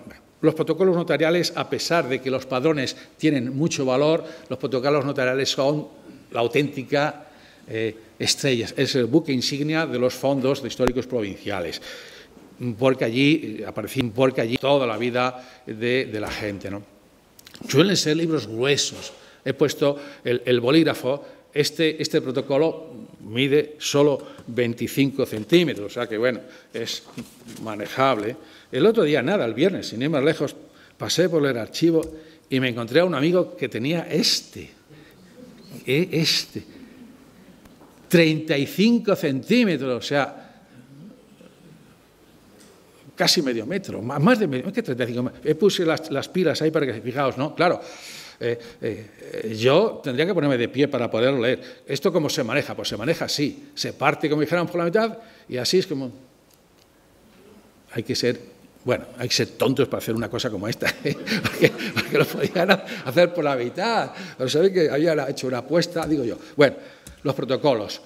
nada más, de todos esos 200 metros que me he leído, solamente traeré una escritura, que es el inventario de los bienes de don Miguel del Águila. Don Miguel del Águila es el dueño de ese palacio que el pasado martes Fabián glosó, el que va a ser esa sede secundaria del Museo del Prado. Bueno, pues ahí se hace el inventario de sus bienes. Y abajo lo veis, bienes raíces, abajo del todo, el penúltimo renglón, bienes raíces. Dice, primeramente, unas casas principales, paso renglón, ya lo tengo aquí transcrito, dice, en esta ciudad de Ávila, entonces lo leamos aquí, una casa en esta ciudad de Ávila con su delantera de piedra, es la casa que está a la derecha, tal como estaba en 1910, con su delantera de piedra que son enfrente de donde solía ser el monasterio de la Encarnación. Ahí estuvo el primer monasterio de Encarnación, donde hace unas décadas hubo el Colegio de San Juan de la Cruz y luego ha habido una especie de solar donde aparcábamos ahí y ahora han hecho casas. Y ese monasterio de Encarnación, a su vez, ocupaba el solar de una sinagoga, la sinagoga del Lomo, que la reina, como al desaparecer las sinagogas, pues se lo dio a su amiga, a la cual fundó, doña Elvira González, fundó el monasterio, el Beaterio de la Encarnación. Luego, como allí estaban rodeadas de vecinos, y los soldados nos miran y nos ven desde la muralla, se trasladaron a la Encarnación de hoy. Entonces, este sitio, que está perfectamente identificado, dice que esta casa está en la calle que va a la iglesia San Vicente, en la calle que se llama de Lope Núñez, y visto todo el edificio de ellos, por los propietarios, y la calidad y manera de las dichas casas, así comunicado con alarifes que las vieron, alarifes son inspectores de arquitectos, que las vieron, y nos dieron a entender el precio de ellas tasando las dichas casas en 4.000 ducados. Bueno, 4.000 ducados, pues generalmente a uno que no sea historiador no le dice mucho. ¿Qué será eso? Mucho, 4.000 ducados. Bueno, pues casas principales de don Miguel del Águila, 4.000 ducados. La casa de un canónigo, que era un señor, en la confluencia entre la calle Estrada y el mercado, ahí donde estuvo muchos años la cafetería del Águila, o en el de enfrente, no sé, una de esas dos esquinas, era el cantón de la calle Estrada, se llamaba así. Era una casa, un lugar privilegiado. Pues ahí la casa costaba 320 ducados. Es posible que hubiera otra encima, pero no entre los 4.000. Y una casa de una viuda en el barrio San Benito. El barrio San Benito está en la trasera del actual Colegio de Cervantes. 14 ducados. Ahora se entiende bien lo que significa tener una casa de 4.000 ducados. A que se entiende mejor. Bueno, eso es la historia social. Es decir, yo me preocupo de esto, de que la gente entienda. Bueno, demografía, número de personas, ahí tenéis un listado. Vecinos, la gente mayor lo sabe, que vecino es familia. Vecino no es habitante. Habitante es habitante y vecino es una unidad fiscal. Por tanto, hay que multiplicar vecinos por un coeficiente que suele ser 4, que es la media de los habitantes de una familia. De manera que hay una columna que he puesto habitantes, tenemos Ávila de 6.000 a 12.000 y fijaos, llega la serie hasta a mediados de 19 con 4.800. Pero esto queda mucho mejor así representado. Vemos en este gráfico de barras cómo sube hasta 1572, cuando Santa Teresa era priora de la Encarnación, a la fuerza, pero fue priora, el culmen del esplendor abulense. Luego entra en picado, ya siglo XVII al ras, y así va a estar hasta mediados del siglo XIX. O sea, 3 veces menos habitantes que en la época que yo he estudiado. Estas líneas son otros datos padrones. En este cuadro hay 73. El punto rojo es el fin del siglo XVI. Como veis, el 17 en picado cae. Bueno, comportamientos demográficos, muy rápidamente. Las mujeres se casaban casi como ahora, a los 22 años de media, y los hombres a los 25, después de venir de la mil y no sé qué. En Europa, 4 o 5 años después, estaban más adelantados. El sistema para tener menos hijos era retrasar, si te querías tener menos, o adelantar, si querías tener más, los hijos, la edad del matrimonio. No había medios artificiales de control de natalidad, porque había uno que era que el hombre se fuera a dormir al pajar, pero casi nunca funcionaba. La fecundidad bruta, simplemente dividir los que se bautizan por los que se casan, 3,94, o sea, es bruto, hijos por matrimonio, pero claro, de esos 3,94 se morían el 500 por 1000 al primer año de vida, la mitad. Eso es, hasta el siglo XIX era así, ¿no? De forma que el número de miembros por familia eran 3,9, o sea, prácticamente padre y madre y 1,9, y casi 2 escasos, muy pocos.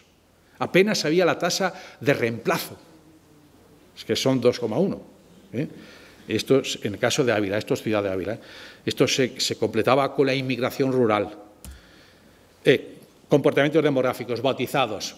¿Veis? Aquí tenéis la columna nacimientos, pero los nacimientos nos importa poco, nos importa más cuándo eran concebidos, que nuestra especie es restar al día de nacimiento 9 meses. Bueno, y un poquito más, porque los bautizados, que es lo que nosotros no tenemos el registro civil, que se inventará en el siglo XIX, tenemos los libros de la Iglesia que suplen con plena garantía al registro civil. Y los niños se bautizaban como 12 o 14 días después de nacer, por lo tanto había que restar un poquito. Pero en todo caso, fijaos, si vemos como referencia la ordenada de abajo, las concepciones, el punto de cuando más se concebían eran junio tirando hacia mayo, porque eran 15 días. Por tanto, la primavera, la naturaleza, siempre ha funcionado. Y el momento en el que había el pico más bajo, en septiembre, bueno, el trabajo, septiembre, agosto. Entonces, aquí los trabajos del campo, también la vendimia, el momento más bajo. Y había también un segundo punto bajo secundario, que era marzo. La Iglesia recomendaba abstenerse de relaciones sexuales durante la Cuaresma. No era una obligación, era una recomendación. Y el prestigio de la Iglesia era increíble, era muy respetado, por tanto, bien. Los matrimonios. Esto ya es el momento. Entonces la fecha de matrimonio no la decía el restaurante, como ahora, sino pues el punto de menos, cuando menos se casaban, en marzo. La Iglesia ahí sí que decía, no conviene que os caséis en Cuaresma, ¿qué va a ser esto? Tal. Entonces la gente decía, pues venga, hay que casarse después del Adviento, que es la Navidad, antes de que venga la Semana Santa. Por tanto, febrero, el punto de más alto. Antes de que venga la Cuaresma nos casamos. Que una vez que estemos casados, ya es otra cosa.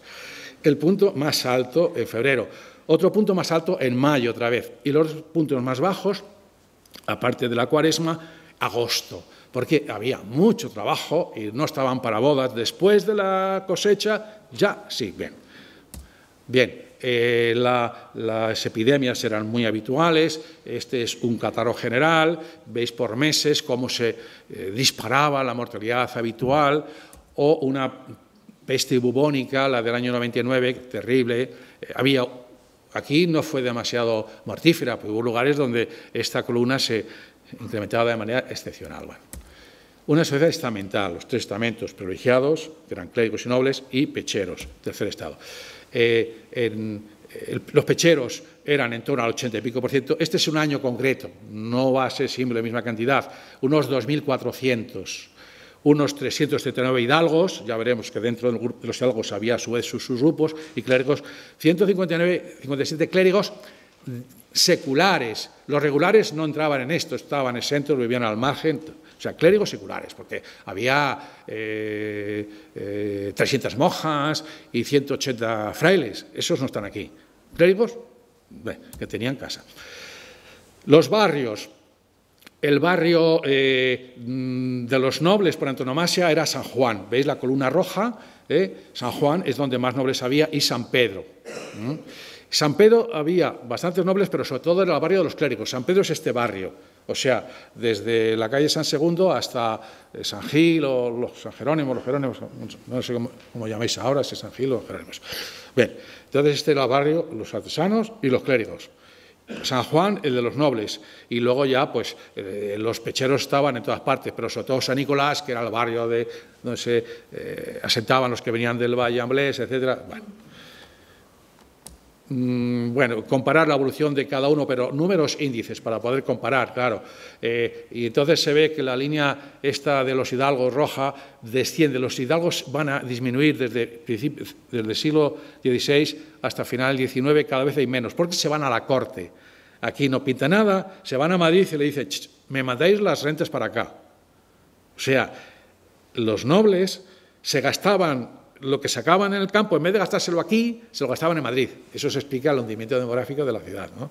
Los clérigos, en cambio, en este mismo periodo, no es que crezcan en términos absolutos, pero sí relativos. En el siglo XVII la ciudad se está hundiendo, pero ellos, como se mantienen o crecen, pues porcentualmente, bueno, las familias pecheras de cada barrio, bueno, más o menos, estructura ocupacional, para que veamos que Ávila no era una ciudad levítica, como se ha dicho, o sea, de clérigos. Los clérigos, bueno, lo vamos a ver después, no eran muchos, lo que era una ciudad industrial, pero a unos niveles sorprendentes. Una realidad que había sido absolutamente ignorada por todo el mundo, porque aquí la imagen de Santa Teresa es como un flash, todo lo deslumbra. Fuera de Santa Teresa no interesa nada a nadie. Bueno, entonces, Ávila, fijaos, la industria, la línea azul, especialmente a partir de los años 40, estamos hablando de números absolutos de cabeza de familia, 800 familias que trabajaban en la industria. 800 familias, que quiere decir que frecuentemente el hijo o los hijos trabajaban en lo mismo que el padre. Son vecinos, por tanto, familias. Sector servicios también hay bastantes. La caída del siglo XVII es brutal. Y la agricultura y ganadería, nada, casi nadie. Aquí en esta ciudad nadie trabajaba de agricultor, tal, un poquito de hortelanos. He puesto una gráfica que refleja un corte de 1751, a mediados del siglo XVIII, 200 años después. Fijaos lo que ha ocurrido. Los agricultores, de apenas saber el 6-7%, se disparan casi al 30%. Fijaos dónde se pone la línea esta verde, cómo sube. La industria desciende aún más y los servicios aún más. La ciudad se ha ruralizado. Bueno, dentro de los dos sectores textiles hay el del tejedor, o sea, la manufactura, la parte más industrial, y luego la parte más fina del textil, que es el sastre, el juguetero, es decir, los que trabajan con las manos limpias y los que trabajan en el telar. Los primeros son una auténtica industria. Pues aquí es lo que había. Aquí había fábrica de paños y se exportaban a América y a otras partes. ¿Hasta cuándo? Pues hasta finales del siglo XVI. Después cayó. En cambio, los otros, los sastres, trabajaban más para el consumo aquí, de la gente. Por tanto, esta curva refleja la evolución de la gente que había, mientras que esta otra pues es una curva que refleja industria que exporta. Bien, este es el oficio de los de la textil manufactura, donde hay dos personas, el tejedor, que era siempre hombre, y la mujer, que era hilandera. ¿Os acordáis de los cuentos de aquella que estaba haciendo hilo, que le pinchó con la rueca? Pues siempre es así. Y un taller de sastrería, manos limpias, etc. Otras dos actividades. El cuero era, después del textil, la actividad artesanal más habitual en Ávila y en todas partes hasta la aparición de la industria metálica de principios del siglo XIX. Entonces, aquí un poco, pues claro, vemos el cuero, que exporta afuera, pues tiene un subidón muy fuerte, se mantiene, y en cambio la construcción, que no se pueden exportar casas, ahora sí, ¿no? Pero antes no, está casi en correspondencia con la población. Pero claro, hay un momento a mediados del siglo XVI que ya se han hecho tantas casas que las que hay satisfacen la demanda y no es necesario que siga subiendo. Por tanto, la construcción... la del cuero distingue entre el curtido y la transformación. Bueno, las tenerías, que era donde se trabajaba, una zapatería y una escena de la construcción. Un esquema de todas las profesiones de Ávila en el siglo XVI, en este año, 1561, que en gráficos quedaría así. La industria, como veis, un porcentaje altísimo. Esto en la columna de la CISA, no sé, la CISA o la ordenada. Bueno, la vertical, el eje vertical, ya siempre hablan de esto, pues habla de personas, o sea, 930 cabezas de familia trabajaban en la industria, en torno al 52%. Y servicios, agricultura y rentistas, sabéis que es gente ociosa, pero que tiene propiedades y vive de ellas, que eran los más ricos. Y aquí ya los subsectores, el más importante es el de los rentistas, textil, tanto manufactura como confección, servicios eclesiásticos 191, bueno, cada subsector ahí está, pues qué sé yo, servicios sanitarios, estaban atrofiados. Entonces, 39, pero aquí incluíamos naturalmente a los barberos, que eran los que ponían las sanguijuelas y sacaban las muelas y también rapaban las barbas, pero vamos, etcétera, ¿no? Aquí se hacía tanto.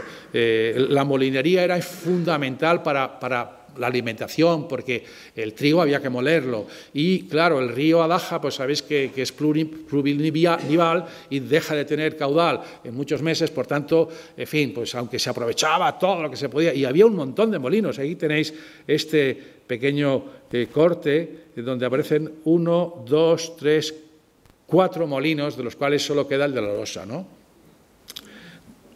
Bien. Y, bueno, pues aunque hemos hablado de artesanos y siempre eran hombres, un homenaje a quien no aparece nunca en los papeles, pero sí trabaja, la madre y la hija. Ahí está ya enseñando a la hija qué es lo que tiene que hacer, qué es lo que le espera el resto del día, pero nunca aparecerá en las estadísticas como trabaja. Bueno, además de los artesanos, los campesinos. Era la inmensa mayoría de la población. La época, en realidad, de todo Occidente hasta el siglo XIX, era una población rural. Hoy el mundo es básicamente urbano. En el tercer mundo es otra cosa, pero en el mundo nuestro casi toda la gente vive en las ciudades. Entonces, ya veis, en Ávila apenas el 8% de la población de la provincia vivía en la ciudad. En las 8 villas que tenían más de 500 vecinos, 2.000 habitantes, pues sumaban otros 5.000 vecinos, son vecinos, ¿eh? Y en cambio en las zonas rurales 25.000. Bien, arrasaban las zonas rurales. Había los 3 sectores productivos, de lo que hemos hablado, y esta es una parte fundamental de mi concepción de la historia social de Ávila, y es que Ávila, que es una ciudad, ha vivido hasta hace muy poco del campo, ha sido parasitaria, es decir, sus catedrales, sus palacios, las ropas rozagantes de sus gentes, todo salía del esfuerzo de los campesinos. Entonces, la economía o la vida de la ciudad no se entiende sin estudiar el campo. Pues es sorprendente. Se miran los fondos, por ejemplo, de la institución Gran Duque de Alba, ni un solo libro dedicado a los campesinos. Bueno, creo que hay un par de ellos, uno recientemente. De Ávila no. En cambio, aquí se han estudiado los nobles, las iglesias, montones de veces. Iglesias, templos, conventos, no sé qué. Bueno, los campesinos no merecen la pena ser estudiados. Yo, por ejemplo, me indigné cuando estaba de concejal y los concejales de aquí, por mayoría, decían que para subir a la muralla, los de la ciudad lo podemos hacer gratis, pero los de la provincia tienen que pagar. Yo decía, pero si es que la muralla se ha conservado gracias a las aportaciones de la tierra, de los campesinos, que era lo que ponían el 80%. Bueno, exactamente de 4 partes, las 5 que decían. O sea, el 80%. ¿no? Y bueno, pues imagen, las alcabalas reflejan de dónde salía el dinero de la ciudad. En fin, estos puntos que hay ahí más o menos deberíamos verlos. Fijaos, las alcabalas, 2 cortes, finales del 15 y 1500 tal. El sector agropecuario aportaba el 57% de lo que se movía aquí y más tarde el 72%. Y el artesano comercial, al que hemos dedicado tanto tiempo hablando de los de la construcción, los del cuero, el textil, pues 30% en esta fecha y después el 18%. El peso lo tenía la actividad agropecuaria. Agropecuaria, no solamente la agricultura, también el ganado, los carneros, la carne de las vacas, etc. Los ricos de aquí tenían sobre todo ganado. Esta curva, esta y la siguiente, que me ha llevado meses hacerla, bueno, es el resultado de contabilizar los libros de cuentas, se llamaban las cuentas del pan, del Cabildo Catedralicio. El Cabildo Catedralicio, aquí y en toda España al menos, tenía derecho a el préstamo de los diezmos, es decir, a una tercera parte del diezmo. Esa porción, ese préstamo, ese tercio, pues de todas las parroquias, expresado así, pues refleja en fanegas, pues la producción desde el año 1518 hasta 1596. Cada año tenía un libro. Pues aquí se ha representado. Había una tendencia decreciente, el siglo XV es el gran siglo de la economía, a pesar de que en fin, políticamente tiene menos relevancia que el XVI, pero y diréis, pero bueno, ¿dónde está el oro americano? Bueno, el oro americano es muy relativo, ¿no? Bueno, la economía fundamental pesaba sobre la agricultura castellana. Esta es la producción. En cambio, el valor de ese mismo producto asciende. Esto es debido a la inflación. Por eso está en maravedís. Entonces, aunque se consigue cada vez menos, pero vale cada vez más en términos monetarios. Bueno, en fin, es que esto es imprescindible para tenerlo en cuenta. Aquí no, actualmente no vamos a ayudarlo más. Destino de la cosecha de un campesino modesto.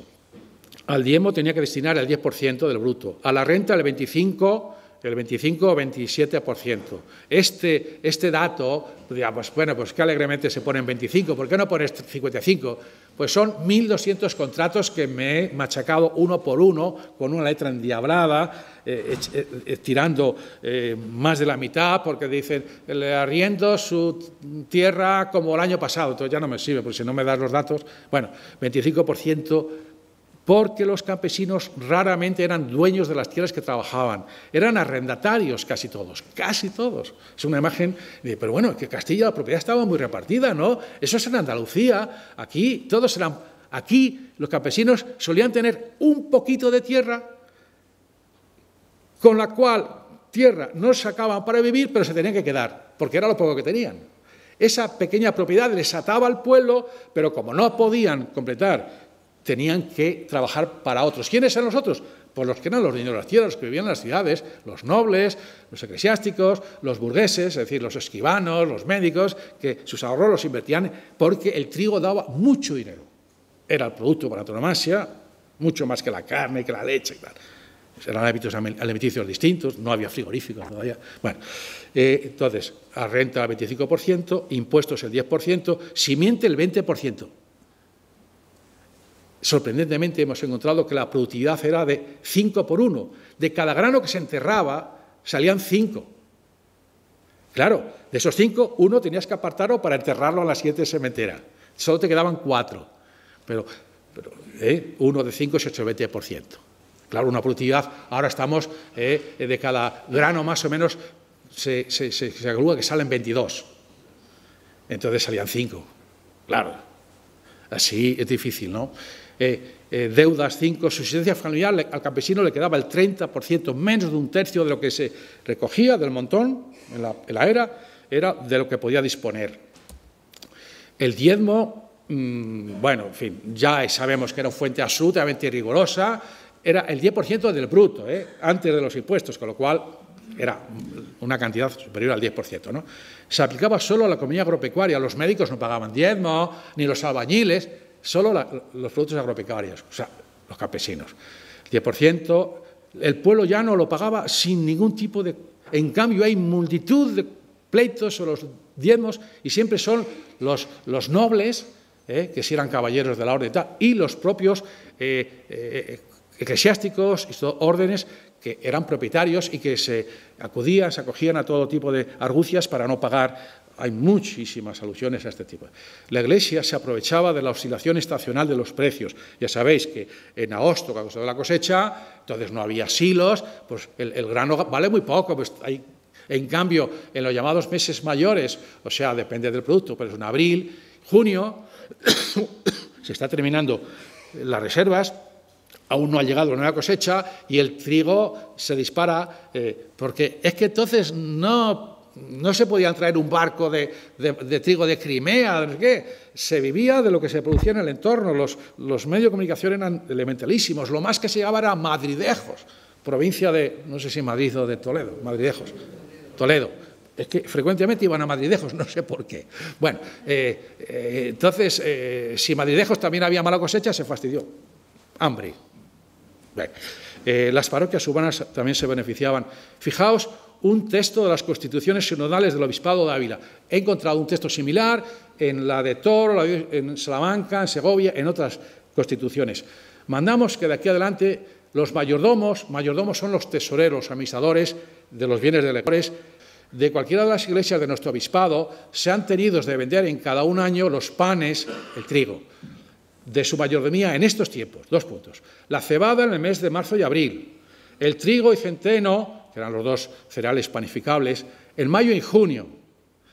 Y allende los puertos, en Arena de San Pedro, unos meses antes, semana tal. Y si los dichos mayordomos en cada un año no vendieran el dicho pan por la manera susodicha, en este momento, que por ese mismo fecho sean tenidos de lo pagar a la dicha iglesia según que más hubiera valido en aquella comarca en los dichos meses.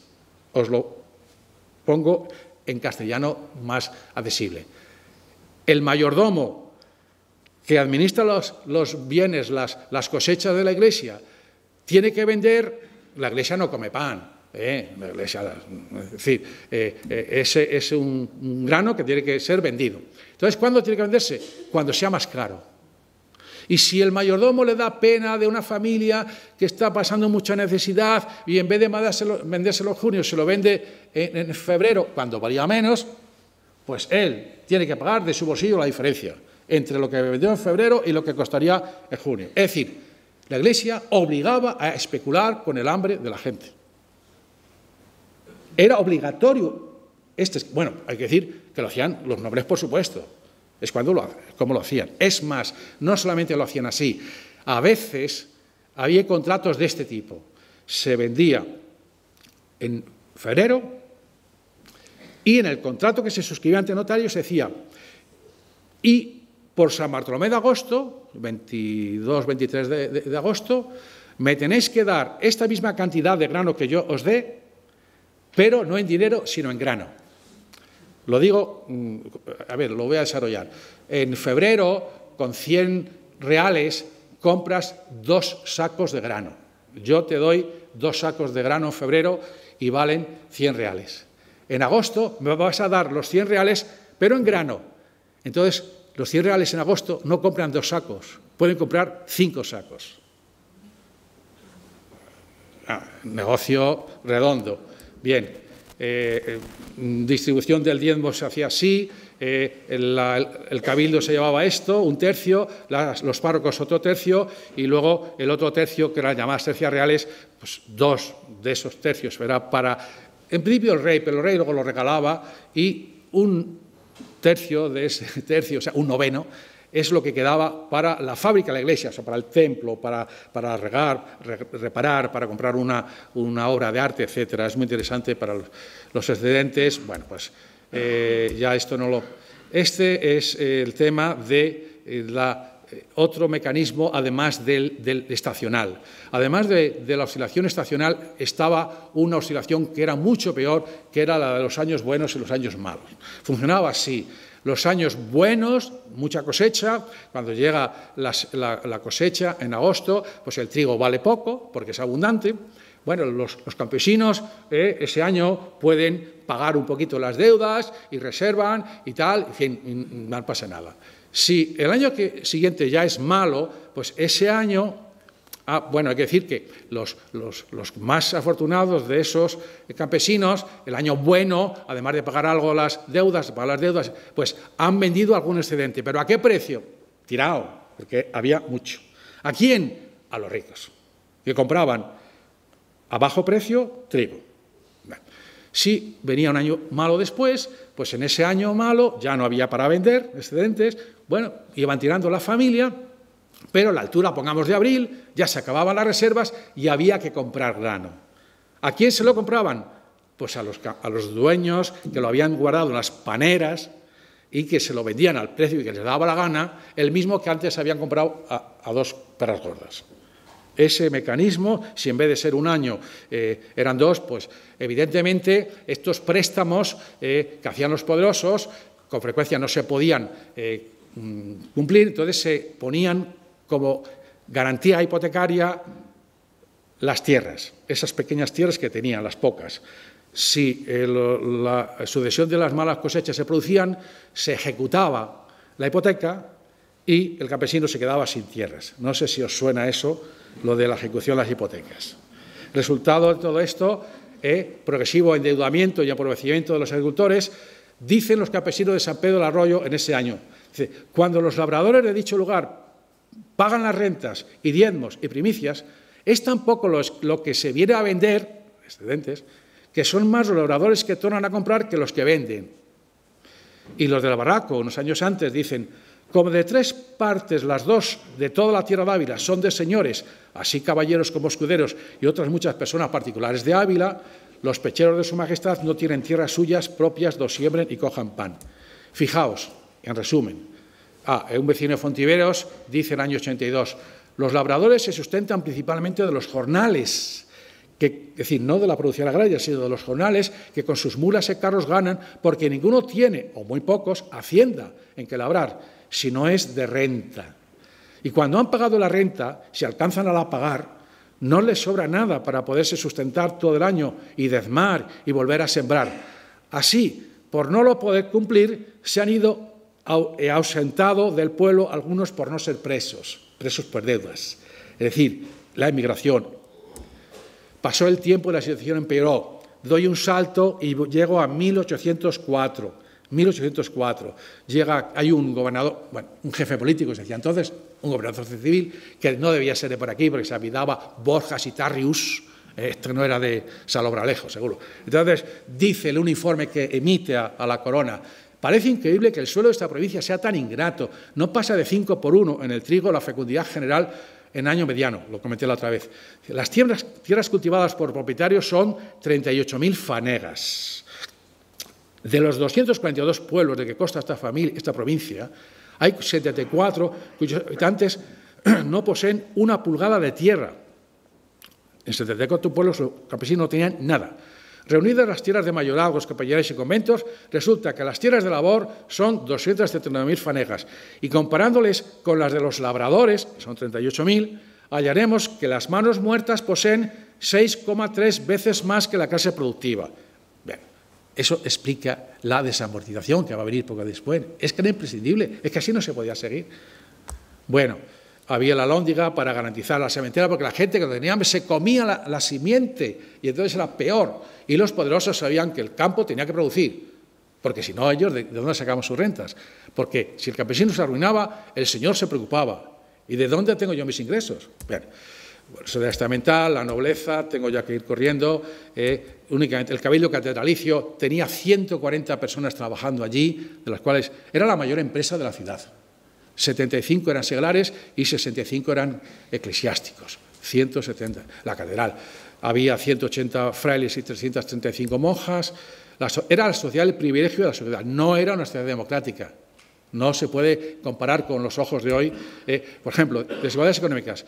Ingresos anuales de un peón, 60 ducados. Ahora entender lo de los 4.000. Oficial carpintero, 90. Un canónigo, 500, pero era el sueldo que recibía del cabildo. Luego, él, como miembro de una familia, normalmente tenía eso o más. Canónigo, 500. Un caballero, 3.000 ducados de renta. Un noble, entre 10 y 15.000 ducados al año, ingresos. Y el obispo de Ávila tenía 15.000 ducados. Era con mucho el noble. Pero para que todo quede claro, el arzobispo de Toledo tenía una renta de 200.000 ducados. Eso sí que era... Así que no hay que extrañarse que fletara un ejército para tomar la villa de Orán, el cardenal Cisneros. 200. Así que cuando al obispo Acuña, que era el obispo de Zamora, que esperaba ser arzobispo de Toledo, le quitaron el puesto un sobrino de Monsieur de Croix, un flamenco, se lo dio a su sobrino que tenía 13 años y que estaba en Holanda y que dijo, yo no pienso ir a Castilla, me mandáis para acá las rentas. Le nombraron cardenal arzobispo de Toledo a ese chicuelo.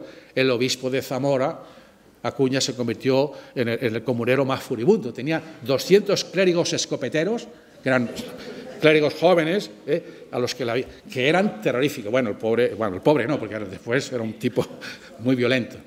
Bueno, desigualdades, además de económicas, sociales, no más sociales, la dote, ahí tenéis, desde los 13 ducados de la hija de un campesino a la dote de una hija del marqués de los Navas, 14.000 ducados. Bueno, hubo los hijos, porque esta chica tenía hermanos, papá, ni se te ocurra, Y recurrieron los hijos al acuerdo del padre. Entonces nosotros nos quedamos, bueno, la intolerancia religiosa, bueno, ¿qué os voy a decir? De conversos, moriscos, es que ya el tiempo se me echa encima, pero es que quiero llegar a algunas cosas del final, la Inquisición. Hay un cuadro que se pintó aquí, y que ahora está en el Prado, en un rinconcito, creo que es Torquemada.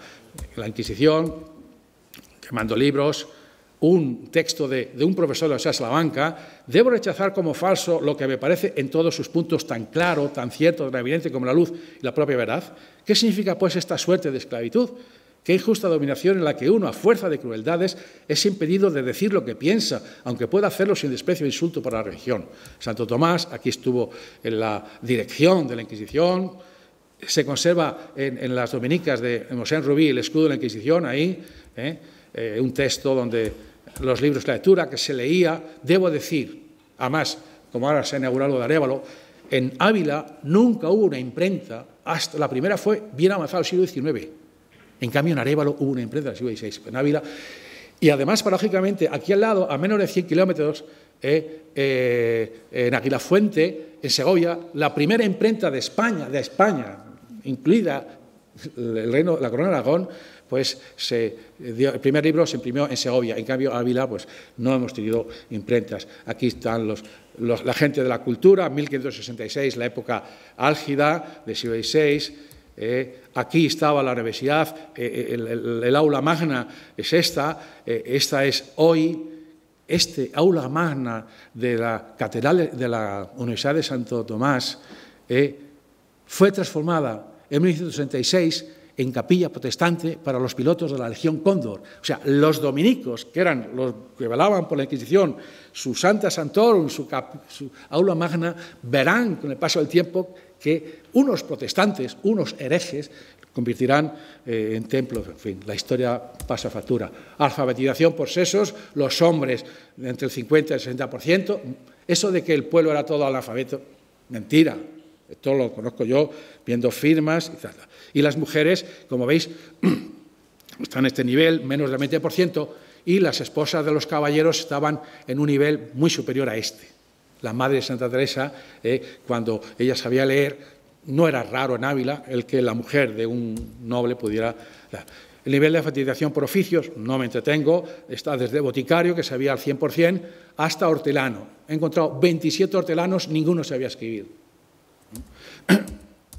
El ayuntamiento, sus funciones, los comuneros pasamos, los comuneros, las firmas, la resistencia fiscal, las innovaciones de Felipe II, la nobleza, dice, yo dispuesto a dar la sangre cuando haga falta, pero un maravedí ni muerto.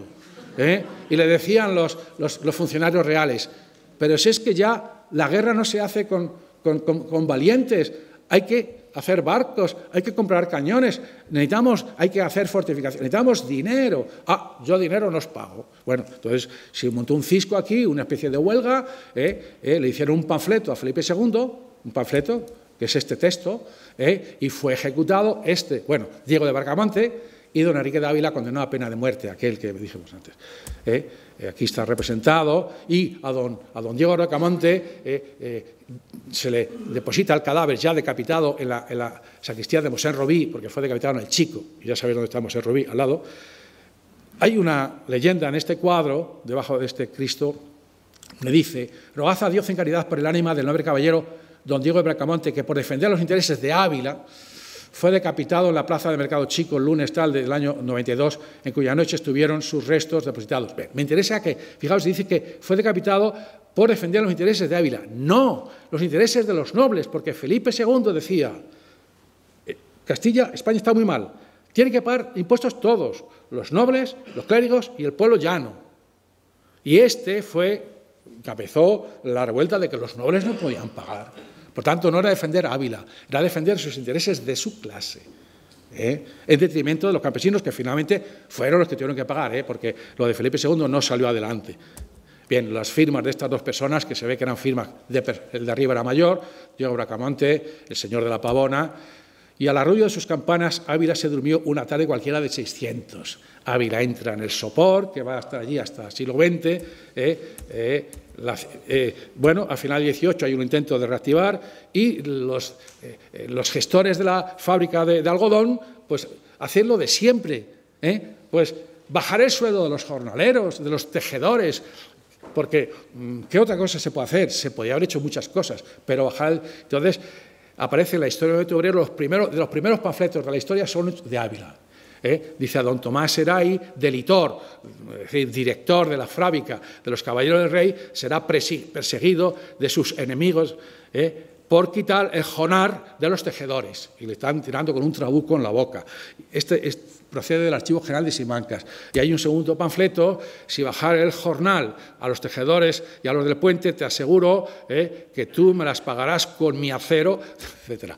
Los cogieron enseguida. Por esos años, don Julián de Gascuña era un obispo progresista que había fomentado la creación de la Asociación de Amigos del País, un liberal, un masón, en su escudo, mirad, en su escudo, aquí está lo de los seminarios diocesanos, el colegio diocesano, la calle Duque de Alba, aquí tenemos el compás y la escuadra, pero es que en este mismo año el obispo de Osma era el jefe de la logia de Osma, o sea que es que tenemos unas ideas, unos estereotipos, unos prejuicios. Bueno, en el siglo XIX, en Ávila, todo se torcía, hasta la cruz de los catopostes. Fijaos, este texto ya creo que, bueno, 1823, final del trienio liberal. Solemnemente el Ayuntamiento de Ávila se dirige al rey diciéndole que este inexpugnable baluarte del altar y el trono, Ávila, es el último rasgo que falta en este hermoso cuadro de nuestra grandeza. La Inquisición, Señor, es la única. Ella basta y vale por otros 1000 tribunales para asegurar de una vez toda nuestra tranquilidad. Pero ¿cómo podría la heroica y católica Ávila dejar de dar este solemne testimonio de su celo? Ávila, que vio nacer en su seno 340 años este majestuoso tribunal, que tantas glorias ha sabido adquirir y conservar a esta nación católica por excelencia. Bueno, ya basta, Señor, aquí. Ya basta, Señor, de novedades. Volvamos en todo a nuestras antiguas leyes, usos y costumbres y suspiremos únicamente por la libertad de nuestro soberano. Inquisición y ninguna novedad en nuestra antigua forma de gobierno. Inquisición y rey absoluto son los nobles sentimientos y deseos que este ayuntamiento tiene el honor de elevar a los pies de vuestra Alteza Real. Y yo he sido concejal de ese ayuntamiento. ¡Qué vergüenza! ¡Qué vergüenza! ¡Qué vergüenza! Ávila, ¿cómo evoluciona? Siglo XVI, 1900, no llegó a tener la población que había tenido cuando Santa Teresa andaba por aquí. Bueno, esta era la Ávila del siglo XIX, el puente no había coches, no se habían inventado. Fijaos, el barrio se dinamiza, se llena de un almacén de coloniales. López Santo Domingo. Luego van a relevar esta casa y los de antiguo sí que sabían hacer las cosas. Ponen la fecha del año en que se hace el puente, 1884. Este puente es de 1884 y no hay más que ir ahí encima de la cabina y se hace la foto. ¿Veis? 1945. Aquí el tiempo ha parado. Se paró, al fondo aparece una tartana rara. La población de Ávila hasta hoy. Comienza el siglo con buenas maneras. Juan Francisco Neveda hace una casas para obreros. Francisco Neveda era presidente de la Caja de Ahorros de Ávila y no estaba imputado tampoco. 2 presidentes, ningún imputado. E hizo casas para obreros, no cogió las casas de los obreros. Bueno. Aquí la he traído por la barbacana, que se había documentada, pero esta foto está clarísimo. El machismo, no hay ni una sola señora en tal. En el año 26 se inaugura una línea que estos días mismos nos van a quitar. La línea Ávila, Salamanca. En la España eterna, aquí no ha cambiado nada. Igual, en Las Heras, en la calle Las Heras, es esta foto. Esto igual, que en el siglo XV. El diario de Ávila lo mismo, Patria, Familia, Religión, Orden, tal. La candidatura de Derechas Unidas es la oficial del bloque, tal. La gente se resiste, con dignidad, la guerra, terrible, y este plano de un geógrafo. Cada punto son 10 habitantes. Caray, ¿dónde está aquí? Pues esto es la calle Estrada, ¿qué? ¿Y esto qué es? La cárcel. La cárcel, el actual Archivo Histórico Provincial, la antigua cárcel provincial. Aquí no hubo ninguna represión, no, año 48, 47, un geógrafo. España, del control, civil, así vivía la gente en el barrio más pobre, hay que decirlo, sin agua, porque el año siguiente vendía el agua a la ciudad. La gente rica había tenido desde los finales de los años 20 algunos agua, pero el año 51 se generaliza, por fortuna, ¿no? Antes todavía había esto, las casas de obreros, las casas para obreros adictos, siempre ha habido obreros buenos y malos, Fadisa, empieza, el Talgo, ya finalmente aquí muere Caprotti y finalmente el año 76, el año que llego ya a Ávila. El fútbol otra vez, el Real Ávila y todo ha sido resuelto, no hay que preocuparse. Pues yo creo que nada más porque ya nos van a echar, Muchas gracias.